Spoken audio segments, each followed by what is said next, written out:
So, hahawakan ko ang mic natin because, joke lang. Kumakain lumalaman ng microphone? I'm kidding. Joke lang. Anyway, ding, ding, ding, ginagalaw ko ang baso. Badumts. That was a joke. Okay. Hey guys, it's your Girline, and this is the channel where we pursue our best selves yet. Badumts. For today's video, I'm gonna be talking about tips for pageant newbies who want to get into pageantry here in the Philippines pero walang experience at walang panghuhugutan ng lessons. Honestly, this is just a video that I wish I knew last year when I joined Miss Universe Philippines. So wala akong kino-confirm, wala akong dine-deny. Wala lang. Gusto ko lang gumawa ng YouTube video. And the reason why I have my mic here is because my shirt is too flimsy to actually hold the microphone. So I'm gonna hold it myself. Anyway, here are 10 tips for pageant newbies. Shall we begin? We shall. My first tip for you guys is to get a team. Pinakauna talaga, this is not something that you do by yourself. I wish I knew that, but I guess I know that now. So first things first, makeup artist, hairstylist, stylist, pageant coach, pasarela coach, Q&A coach. Guys, you need a team. You need a designer for your evening gown. You need a designer for your natkos. You need somebody to help you out with your everyday pasabog looks when you're inside the bubble or inside the competition itself.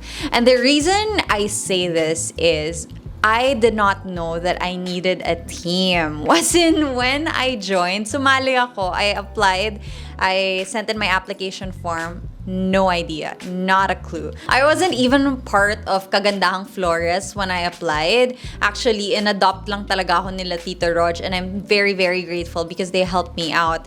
And also, my AP, Tito Dave, helped me out pagkasali ko na. Pero kung naghahanda pa lang kayo, mas maganda if you already have a team so that you can be preparing for this whole thing not by yourself. Because if you're by yourself, it's really hard, it's really difficult. So get a team, stylist especially. Lalo na yung mga pa-outfit nyo dyan, nako! Trust a professional. Get a team. Lesson number 2, or tip number 2, prepare for your photo shoots and your pasabogs. I think, especially nowadays, social media plays such a big role in pageantry. Although, tignan nyo naman si Bea, even if she didn't post so much on social media, she did so well pa rin. Pero if you're somebody who wants to use that as your strength, paghandaan nyo. Kasi hindi ako nagkaroon ng mga photo shoots until people reached out to me and helped me out. As in, sobrang daming tumulong sa akin. Ito po ang mga pictures ko when I was just preparing for the MUP bubble. And those are not things that I planned. I was helped out by these photographers, these stylists, makeup artists. Tinulungan talaga nila ako, and it was not me. Pero if you want to get into pageantry, it's better if you're intentional, if you know what you're gonna be like, if you know how you want to present yourself, if you know who you are, that is a strength. So going into the competition, i-plan nyo na yung mga pasabog nyo, schedule it, be as type A as you can be, do it. Tip number 3 is to prepare for Q&A and have an opinion on everything.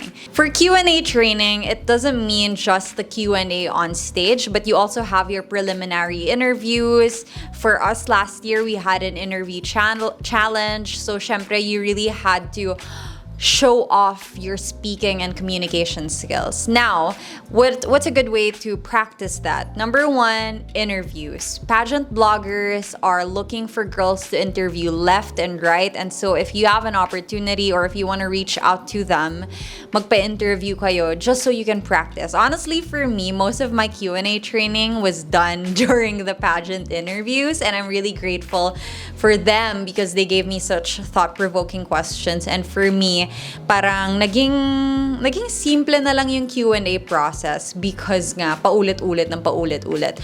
Another tip If you guys want me to do a video solely on Q&A training, let me know because if anything, hindi ako confident sa pasarela ko, hindi ako confident sa styling ko, marami akong hindi ako confident, but with Q&A, that is the area that I know I can help you guys out with. So if you want a video on that, let me know in the comments below. Also, nakasubscribe na ba kayo? Please subscribe to my channel. Thank you.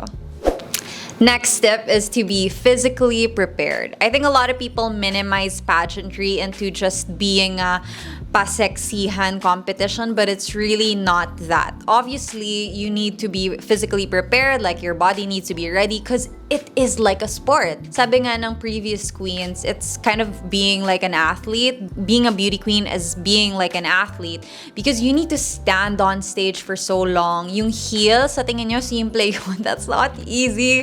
You know, to be able to move gracefully, to be able to control your body movements from your posture to your arms, to your legs, to the movement of your hips, to be able to do all of that, you need to be physically prepared. So as early as now, actually as early as matagal na, dapat you guys are preparing, getting stronger.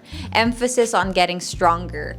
Kasi, you know, iba-iba talaga tayo ng body types, iba-iba tayo ng physiques. So, just be your best self, be your strongest self going into the competition, and that should be okay.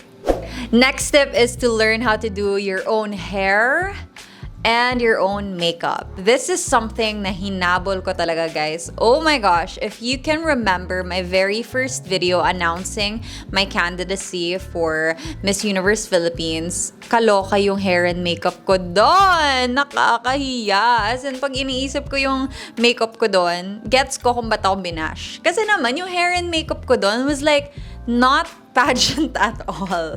But it's okay because it was a learning process. And hindi naman ako, parang I don't regret how I did my MUP journey. That was the opportunity presented to me and I showed up and I'm okay with that. However, I wish I learned how to do my hair and makeup early on. Kasi kailangan nyo yan for like interviews. Hindi nyo namang pwedeng lagi kayong merong professional hair and makeup all the time. Also, when you're inside the bubble, you need to always be ready na anytime kailangan kayo tawagin, even breakfast, Diyos ko Lord, breakfast pa lang, palaban na ang mga tao. So, you need to be able to do it by yourself and you need to do it fast. Get to know pageant bloggers, but save your energy as well. During the beginning of my journey, I think I was accepting interviews left and right, as in like every single one ina-attendan ko. And it really helped me because I was new to the pageantry scene and I got to know so many interesting personalities. Again, like I said earlier, na-practice ko yung Q&A ko. Pero I think kailangan mo rin i-save yung energy mo because ang dami mo pang gagawin. Ang dami mo talagang gagawin. This is a marathon. It's not something na, alam mo yon, sasali ka sa competition tapos na. So, whatever time you have to rest, please rest. Kasi kailangan yan, not just ng body mo, but also your brain. My gosh, your brain needs all the rest that it can get. Alright, my next tip is to make friends. As in, make friends with your MUP or BBP or MWP or Miss Earth. Any competition, make friends with your pageant sisters. Because honestly, pageantry itself is already tough. The competition is tough. But the external pressures are much, much tougher. As in, sobrang mas mahirap kalaban yung outside world kesa yung mga kasama mo. Make friends kasi pare-pares lang naman kayo ng pinagdadaanan. So just be Miss Congeniality. Honestly, ay, sana merong Miss Friendship. Okay na ako matanggap yun. That's the only award I want.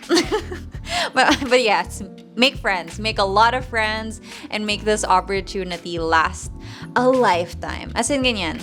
Alam niyo naman, dami ko pa rin friends hanggang ngayon from the pageant. And it's because we support each other.